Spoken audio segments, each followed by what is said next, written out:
মানুষের চরিত্র নষ্টকারী মহিলা, তার উপর ইফেক্ট করলো কোন কথাটা, তুতইমুত আম, খাদ্য খাওয়াও। কি খাদ্য খাওয়াবে? মহিলা দেখে একটা কুকুর কূপের ভিতরে, পানি বহুদূর গেছে, কুকুর শুধু জিহ্বা দিয়ে এইভাবে দেয় কিন্তু পানি পায় না।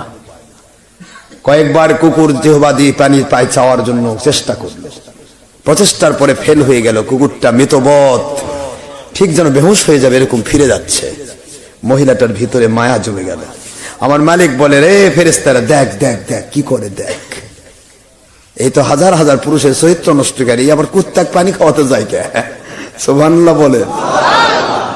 মহিলার পায়ের ভিতরে মোজা ছিল, আরবিয়ানরা মোজা ব্যবহার করত, চামড়ার মোজা ব্যবহার করত।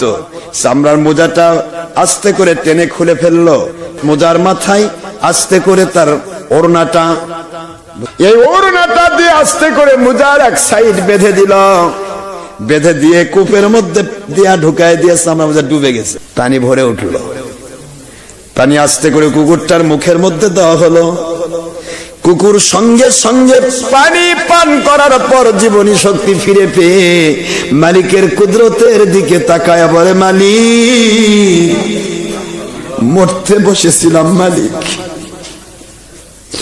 আমি কুকুর, আমার প্রতি মায়া দেখালো কে আমি জানতে চাই না।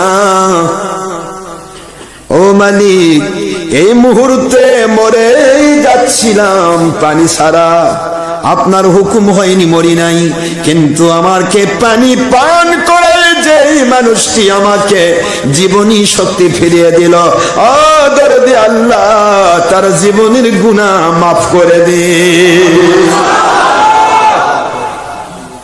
কুকুর দোয়া করে দিয়েছে, কুকুরের দোয়া কমপ্লিট।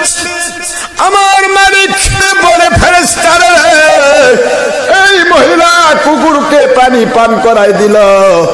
এই মহিলা তো কোরআন বোঝে না, হাদিস বোঝে না, এ নামাজও বোঝে না, রোজাও বোঝে না, এ হজও বোঝে না, যাকাতও বোঝে না। এই মহিলা কুকুরকে পানি পান করাইছে, কুকুর দোয়া করে দিল ওকে মাফ করে দিতে। আমি মালিক কুকুরের দোয়া কবুল করে নিলাম, ওর জীবনের গুনাহ মাফ করে দিয়া জান্নাতে ঘোষণা দিলাম।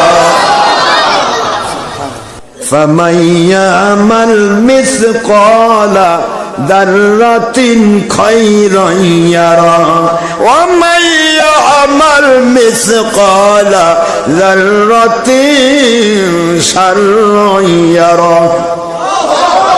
আল্লাহ বলেন, এক জাল্লা পরিমাণ নেক আমল যদি কেউ করে রে, আমি আল্লাহ ইচ্ছা করলে ওই জাল্লা পরিমাণ নেক আমলের বিনিময় ওকে আমি আল্লাহ জান্নাত দিয়ে দিতে পারি।